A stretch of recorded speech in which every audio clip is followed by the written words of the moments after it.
Greetings. This is my little calisthenics routine. I already did it at the gym. That's why I'm out of breath. But check it out. First off, I usually do the standing, but I don't know how to. I don't care to angle the camera on the right way. But check it out. I'm gonna start by stretching the obliques, stretching the triceps overhead. Everyone knows this one, but use a little tip for this one.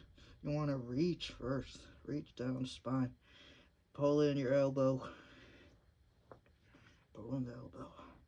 And then you kind of want to push back your scapula, I would say. Try to, depending on your posture, you want to align your shoulder with your hip. You want to extend and then reach over, really get that oblique. Shoot. Normally every stretch I hold 15 to 30 seconds. I don't really count. I just do it until it feels good, but it's around there. I don't really hold anything for a minute, because if you're doing it every day, it adds up. Do both sides. Push, reach, pull, back. And normally for this one, they call this the posterior capsule stretch, you know, for the shoulder. Normally it's done like this with your hand right next to the elbow. You're kind of reaching over and pushing in. But what I like to do is, I like to start here, and then I get a little bit more. I grab my tricep and I pull a little bit more and I reach. You can look over. A lot of people like to look over. I don't really know why. But I guess I could reach a little bit more. And we'll do the other side. Pull.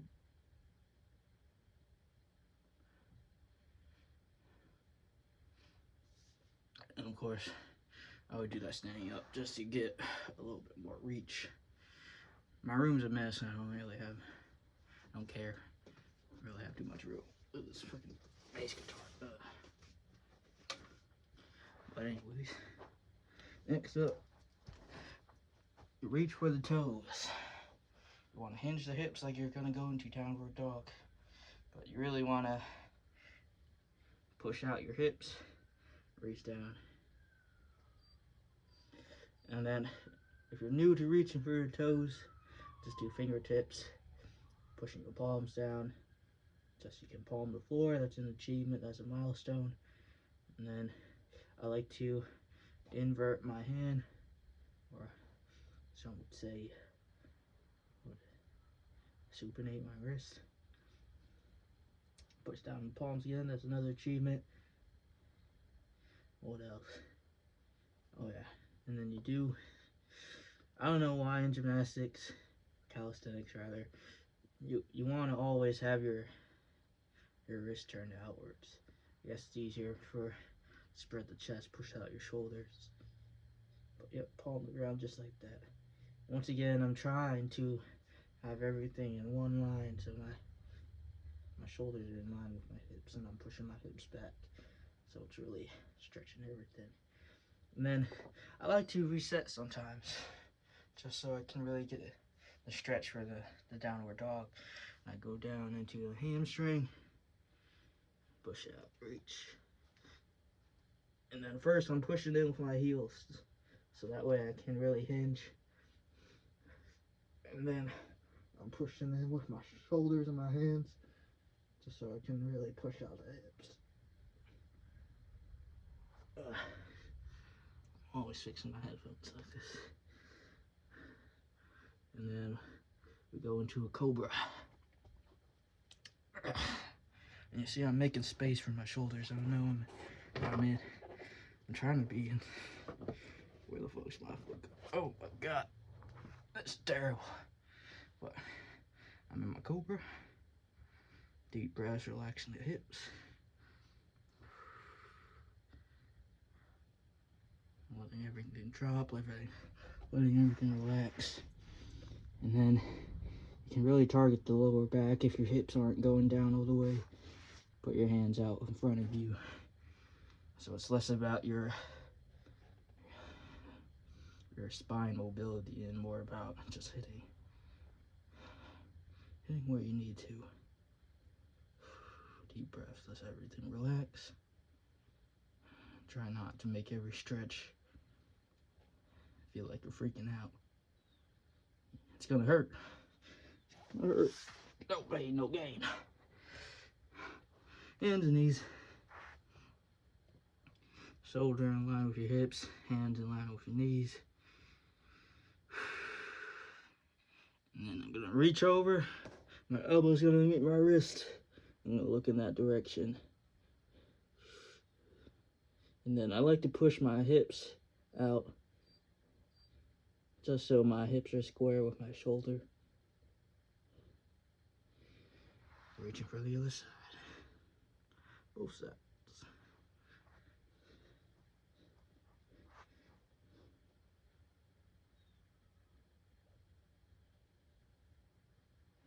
Once again, like 30 seconds.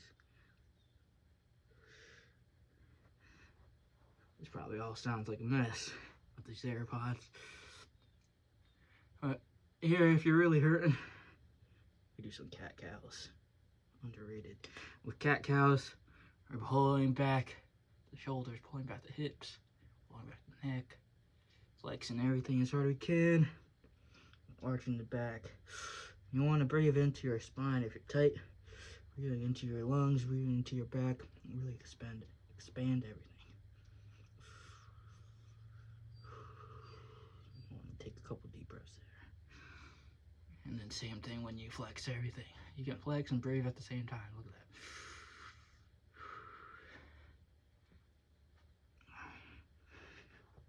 that. And I like to sit back, bring back the hips, sit on the heels. The heels are gonna tuck under your glutes,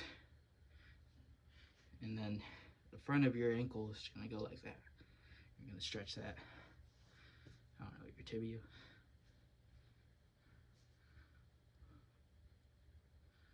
Give it a little stretch. Oh.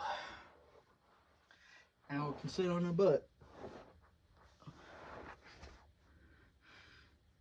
And all of this may seem random, but if you're hurting, you got back pain or whatever, like all these straight stretches just covers everything.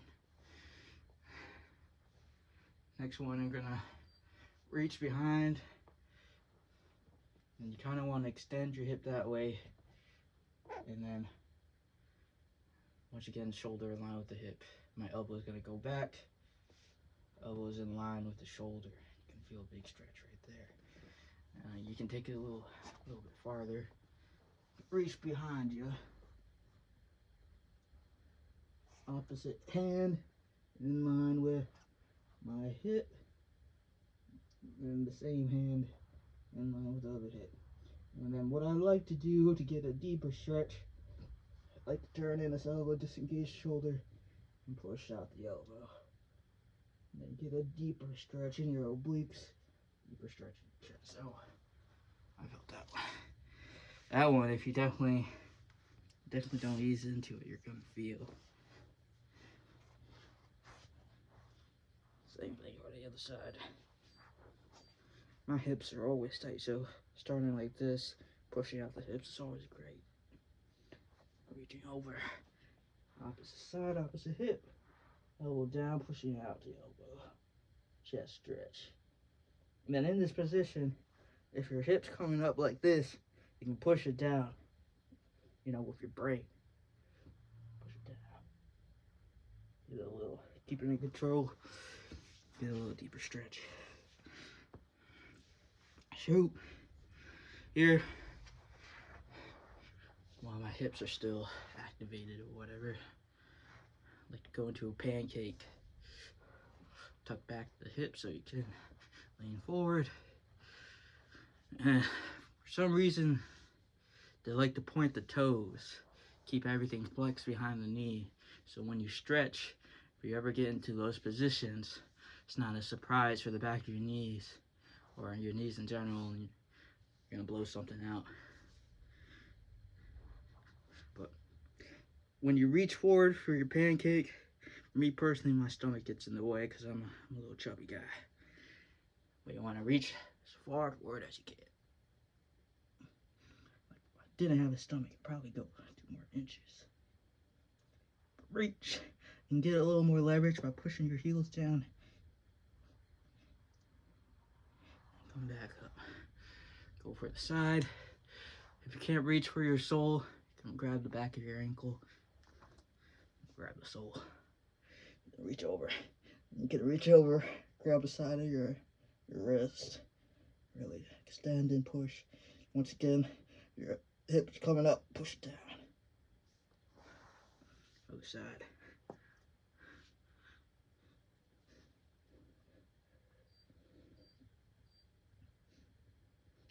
Back in the middle.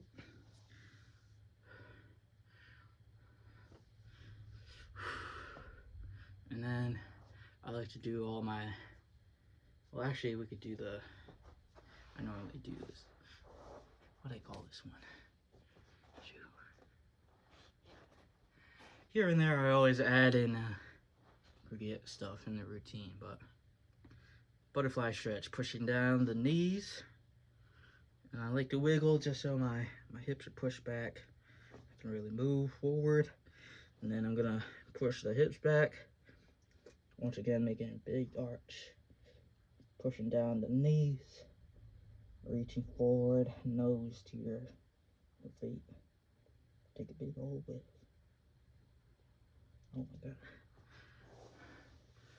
You want to hold it longer, of course, but I'm just showing you. But now I like to do everything on the back. I swear to God, if you get to see me, I'll be pissed. I'm gonna post it anyways. So stretching the glutes and the hamstring, knee to the chest, just as a little warm up. Reaching over to the side.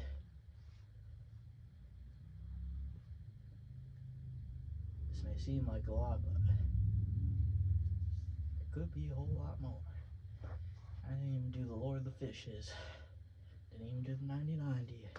Those are probably really important for your piriformis if you got lower back pain, sciatica, whatnot. But here, if I'm in my tall hamstring stretch, I'm gonna extend and point with my toe. Make sure that that knee is straight. I'm pulling back. So what I like to do if you're flexible, bring your knee to your forehead or your nose, pull it back, lay down all the way, and then try to do it again. Obviously you can't, or if you're flexible you can. And then with your opposite leg, you want to really extend that.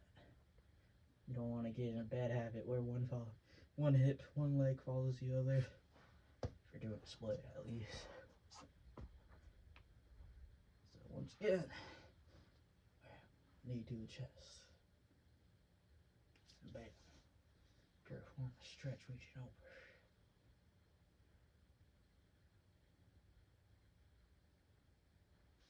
And then extend, point, reach. And I'm not grabbing my sole because I can't reach it.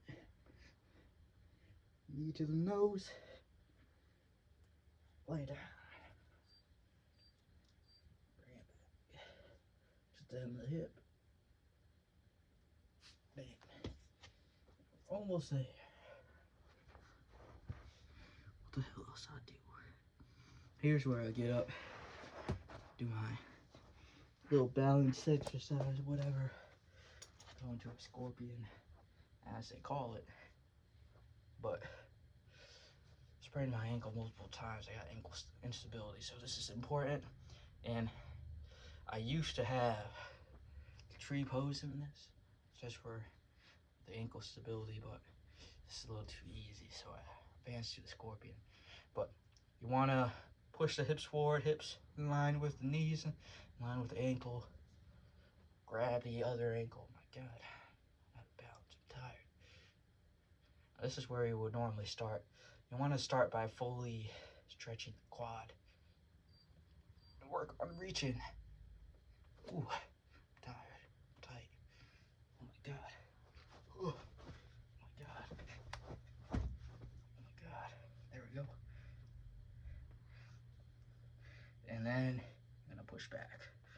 For balance, I like to bend the knee so you can really focus on hinging the hips. Push it out. Go back. Obviously hold it longer.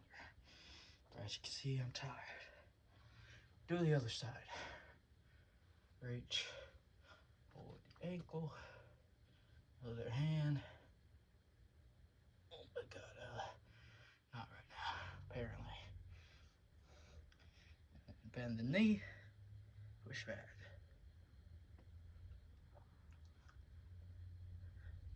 Good quad stretch.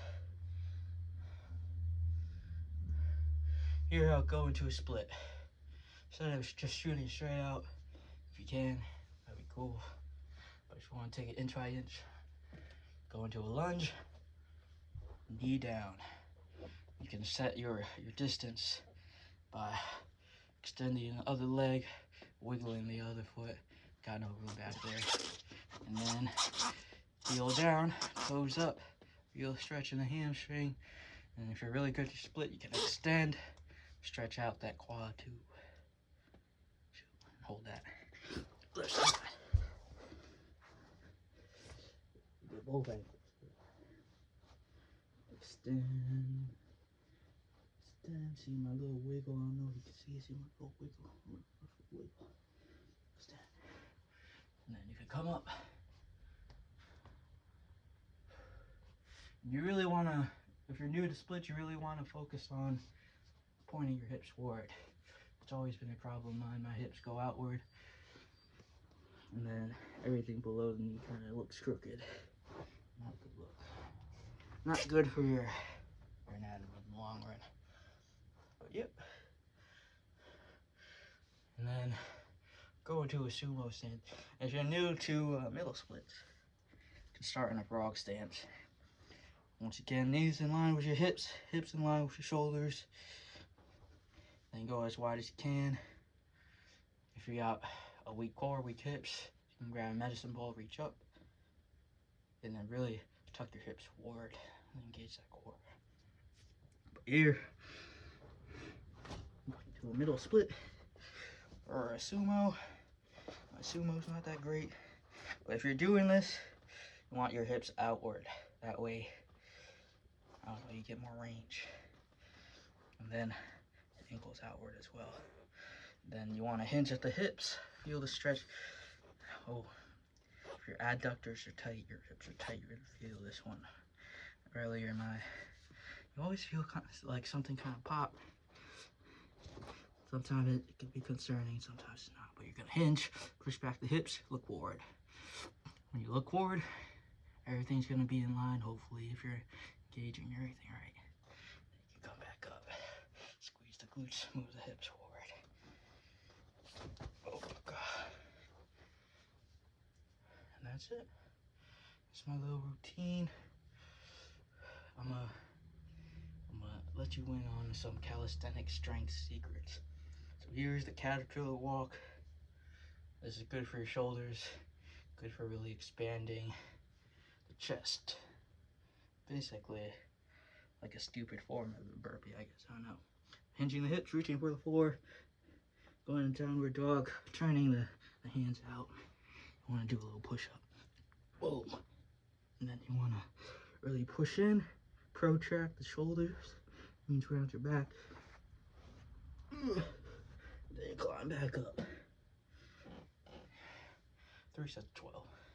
3 sets of 12 is magic number. Do that. What else I do? Oh yeah, the core training. Dish holds were fantastic. Do hanging leg raises, but pull-up bars over there. Don't really care. But you would do pull-ups, you would do your push-ups, you would do your dips. I don't really care about my legs, but you would do lunges if you cared. Obviously, hamstring curls. Now we're gonna go in dish hold. What happens in dish hold is I'll give you a little side angle. I like to start in a V up and then descend my way down, just so I know everything's engaged. My spine is pushed to the floor, and my hips are posteriorly tilted. So here we go. V up, point your toes, really extend. You want to hold this U shape or this shape.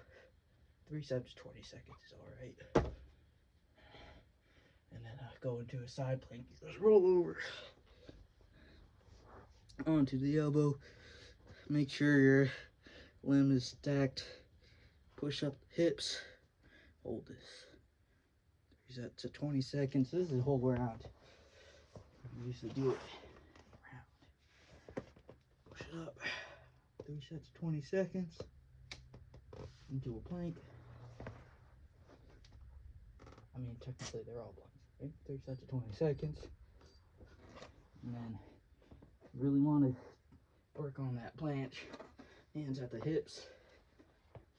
You see my hands, my wrists are turned outwards. I'm gonna push forward.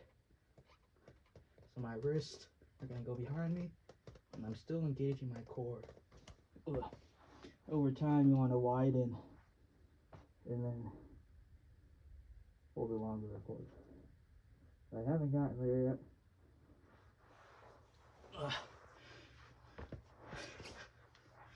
And then you would work on your L-sits, your straddles, hanging leg raise. But a lot of calisthenics, it's really just finding that balance point of stacking your limbs and everything. At least I think. And that's the gist of what I do. Do your push-ups, do your pull-ups, do your dips. Do your lunges, you can do your squat jumps. I don't really care about legs. Because using my hip flexors and hanging leg raise, I'm working out my abductors, and my straddle. I guess I do the GHD, you know. It's a big, it's like a Romanian chair. To a normal person, this sounds stupid. But how do you describe this? You're basically laying in a plank. Your back goes down. You're thrusting your hips. You're extending. And you're just dipping in and out. Working out the glutes and the hamstrings. But, yep, that's what I do. 30 minutes cardio. Sheesh.